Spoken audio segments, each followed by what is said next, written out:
Hola chicos, bienvenidos una vez más a esta clase virtual. Soy el profe Javier y estoy muy contento de tenerles en esta aula. Aquí aprenderán conocimientos nuevos, pónganse cómodos y tomen los apuntes necesarios. Para el día de hoy vamos a ver español, matemáticas y ciencias naturales. ¡Comenzamos!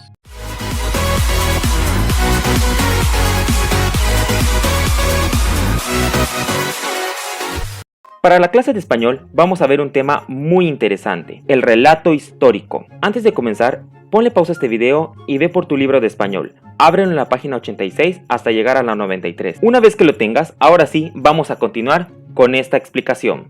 El propósito del tema es buscar, seleccionar y leer diversas fuentes que traten un acontecimiento y que reconstruya lo sucedido para escribir un relato histórico. Antes de comenzar, ustedes tienen que saber a qué nos referimos con hecho o acontecimiento. Un hecho o acontecimiento es un suceso basada en la historia. Y esto ha tenido un proceso dentro de varios periodos. Por ejemplo, un hecho que marcó la historia de México fue el decreto de la expropiación petrolera dentro del periodo del gobierno del general Lázaro Cárdenas. En la página 88 de tu libro vas a encontrar un texto referente a este suceso. Antes de comenzar, vamos a resolver estas preguntas. Antes de desarrollarlo, quiero que observes con atención los siguientes sucesos o acontecimientos que te traigo y que han marcado la historia de México. Ponle pausa a este video y lee con atención las fechas y el año y el acontecimiento. Estos sucesos nos va a servir muchísimo para el ejercicio final. Para ustedes, ¿qué es un relato histórico? Pues un relato histórico es un texto en el cual nos presenta de forma cronológica sucesos reales que ocurrieron en el pasado. Relata causas y consecuencias. Un relato histórico está compuesto de tres formas: por la introducción, el desarrollo y el cierre. En la introducción se presenta de manera general el tema principal del relato. Esto es un texto breve, como lo dice. El desarrollo es donde se presentan de manera ordenada los acontecimientos, personajes y fechas. Aquí esta parte debe de ser un poco más extensa que la introducción.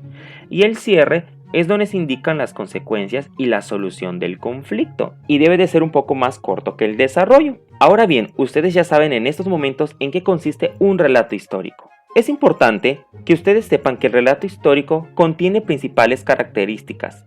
Estos narran un hecho a partir de sucesos reales, cuentan lo sucedido en orden, tienen inicio, desarrollo y cierre, y también incluyen bibliografía. Tienen que recordar que una narración, para que sea más precisa, debe de tener adverbios de tiempo y de lugar. Acá te tengo algunos ejemplos. Adverbios de lugar: aquí, ahí, allí, acá, allá, encima, abajo, debajo, delante y detrás. 3 puntos suspensivos porque existen más. Adverbios de tiempo: hoy, ayer, mañana, ahora, entonces, antes, recientemente, tardíamente. 3 puntos suspensivos porque existen más adverbios de tiempo y esto los podemos encontrar en internet. Puedes navegar en Google y poner adverbios de lugar y te van a salir un sinfín de palabras igual de tiempo para que tú puedas rescatarlos y con estas palabras puedas completar tu relato histórico. Es importante que tú te fijes muy bien de cada palabra y acentuarlos de manera correcta. Para obtener datos del pasado, chicos, se utilizan diversas fuentes. Pueden ser fuentes escritas, orales como entrevistas, gráficas o materiales. Las fuentes históricas pueden obtenerse de un hecho, una novela histórica, algunos textos escritos con base en documentos, fotografías, mapas, esquemas, líneas de tiempo, edificios o construcciones diversas como monumentos, utensilios y objetos construidos en determinado periodo de la historia. Todo esto lo podemos encontrar en un museo. Para entender un poquito más sobre estas fuentes, presta atención a la siguiente diapositiva. La historia usa fuentes para reconstruir acontecimientos. Estas fuentes son huellas dejadas por actividades del hombre y se dividen en dos: fuentes primarias y fuentes secundarias. Las fuentes primarias son los documentos, testimonios y objetos originales, así como los que se observan aquí en la imagen, que permiten investigar en ellos. pertenecen al periodo histórico que se está investigando. Una vez encontrado e investigado estos documentos, se procede a las fuentes secundarias, porque son los resultados concretos como los libros, los ensayos, los artículos, biografías e incluso sitios de internet donde ya se redacta más ameno el suceso histórico o acontecimiento. Ahora vamos a pasar al propósito de un relato histórico. Su propósito es dar a conocer aspectos relevantes del pasado. En parte son textos informativos, pues se construyen a partir de hechos reales, y en parte también textos literarios, ya que la unión entre hechos y las descripciones, aunque basada en la realidad, es una interpretación del autor, o sea, la persona que lo va a escribir.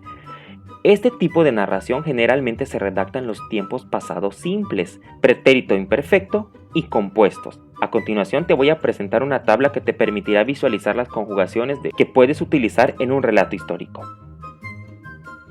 Tenemos aquí los pronombres personales. ¿Se acuerdan que lo vimos en clase? Yo, tú, él o ella, nosotros o nosotras, ustedes, ellos o ellas. Esta es la primera persona del singular, segunda persona del singular y tercera persona del singular. Y estos tres que restan son la primera, segunda y tercera persona del plural.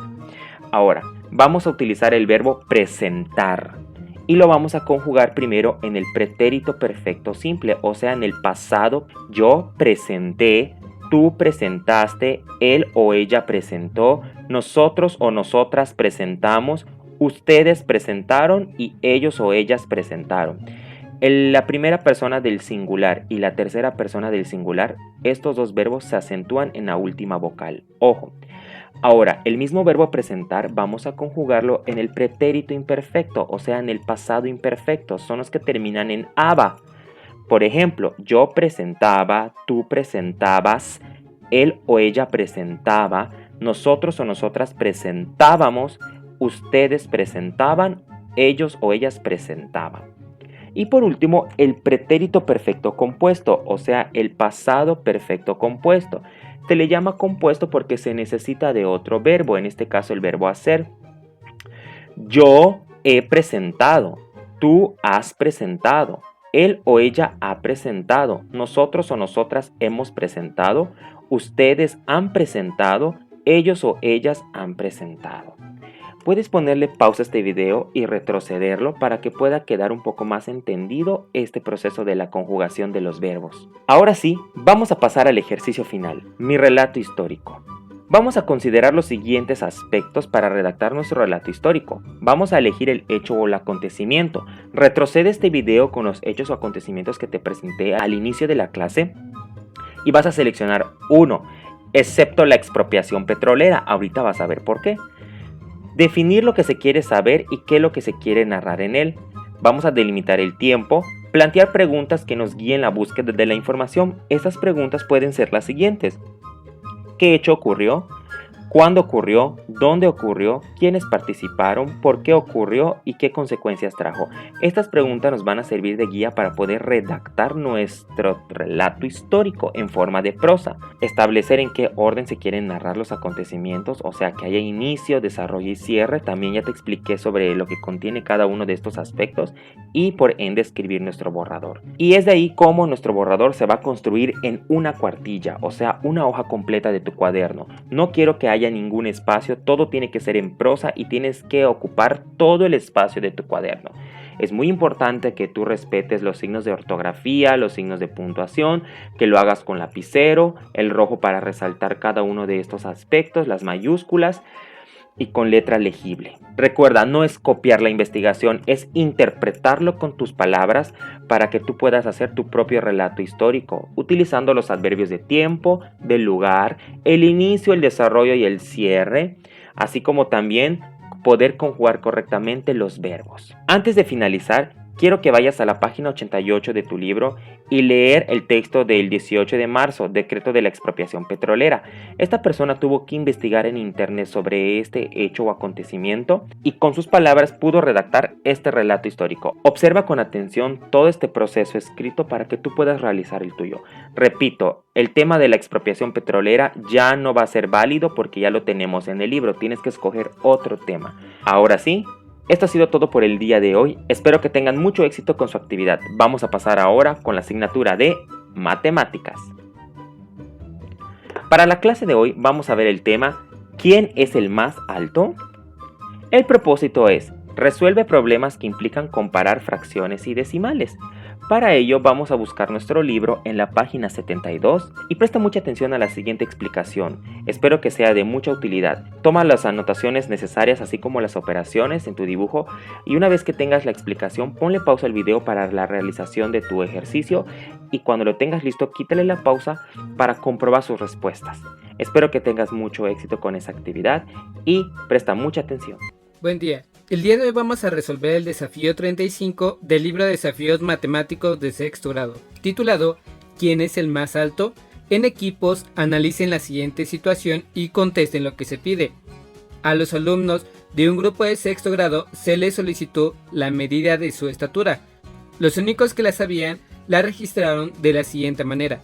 Daniel, 1.4 metros. Alicia, 1 metro con 30 centímetros. Fernando, 1 entero y 1/4 de metro. Mauricio, 1.50 metros. Pedro, 1,5 metros. Sofía, 1 con 1/5 de metro. Y Teresa dijo que medía más o menos 1.50 metros. Y enseguida tenemos 3 preguntas que responder. Para contestar cada una de ellas tenemos que analizar los datos que nos da la consigna, los cuales muestran la estatura de 7 alumnos: Daniel, Alicia, Fernando, Mauricio, Pedro, Sofía y Teresa. Para que sea más sencillo observarlos, realizaremos una tabla en la que colocaremos el nombre de cada alumno y su estatura. En primer lugar tenemos a Daniel, el cual dijo que mide 1.4 metros. Enseguida tenemos a Alicia con una estatura de 1.30 metros. El siguiente es Fernando, que mencionó que mide 1 metro 1/4. Pero como las dos estaturas anteriores las tenemos en decimales y no en fracciones, para igualar términos, lo que haremos será convertir 1/4 a decimales. Para hacerlo de manera sencilla, dividimos 1 entre 4 y obtenemos 0.25, por lo que Fernando mide 1.25 metros. Continuamos con Mauricio, que menciona que mide 1.50 metros. Después tenemos a Pedro, que aparece con 1 metro y 1 medio. De igual manera, convertiremos 1 medio a décimos, dividiendo 1 entre 2 igual a 0.5. Por lo que Pedro mide 1.5 metros. Sofía mide 1 metro y 1/5. Dividimos 1 entre 5 para convertir la fracción a decimal y obtenemos 0.2, por lo que Sofía mide 1.2 metros. Finalmente Teresa menciona que mide más o menos 1.50 metros, es decir, no está segura de cuánto mide. Inciso A.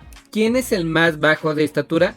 Como ya tenemos nuestra tabla de estatura, lo único que debemos hacer es identificar la estatura menor y vemos que la menor es de 1.2 metros para Sofía. Inciso B. ¿Hay alumnos que miden lo mismo? Y en la tabla vemos que tenemos 2 alumnos con 1.5 metros, así que la respuesta es sí. ¿Quiénes? Mauricio y Pedro. Inciso C. Teresa no sabe exactamente su estatura, pero al compararse con sus compañeros se da cuenta que es más alta que Daniel y más baja que Pedro. ¿Cuánto creen que mida? Observemos que en la tabla Daniel mide 1.4 metros y Pedro 1.5 metros, es decir, Teresa se encuentra dentro de ese rango de estatura, por lo que, aunque de manera exacta no sabemos cuánto mide, sí podemos decir que Teresa puede medir desde 1.41 hasta 1.49 metros.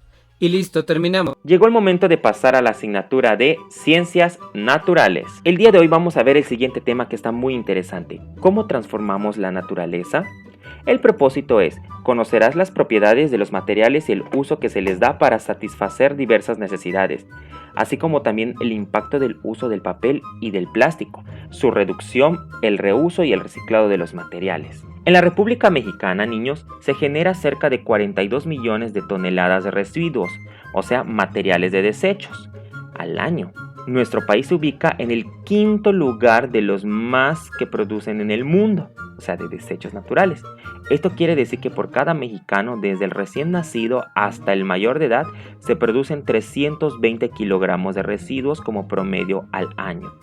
Sin embargo, no solo es importante la cantidad de residuos que producimos, también lo es su naturaleza. Por ejemplo, se produce mayor cantidad de residuos de papel y cartón que de pilas, pero la contaminación que acarrean estas es mucho más perjudicial para el ambiente. ¿Ustedes saben qué hacen diferentes unos materiales con otros? ¿O por qué cada material tiene diferentes tipos de usos? Aún existen materiales similares, no es necesariamente que posean las mismas propiedades, y es por ello que se le da un uso distinto. Por ejemplo, las cosas que nos rodean están hechas de diversos materiales: la madera, el plástico, el cristal, el papel, los metales y el cartón. Las propiedades que tienen estos materiales son las siguientes: los resistentes, no se rompen ni se doblan, como las piezas de metal. Los flexibles, se doblan sin romperse, como una camiseta. Elásticos, se estiran y luego se vuelven a su forma, o sea, la liga. Los que son duros, son difíciles de rayar, como por ejemplo una piedra. Transparentes, se puede ver a través de ellos, como por ejemplo cristal o vidrio. Para entender un poco más sobre esto, presta mucha atención al siguiente mapa conceptual. Las propiedades de los materiales se dividen en 4: la dureza, la transparencia, la resistencia y la flexibilidad. La dureza pues se caracteriza por lo duro o lo blando. La transparencia son transparentes, opacos o translúcidos.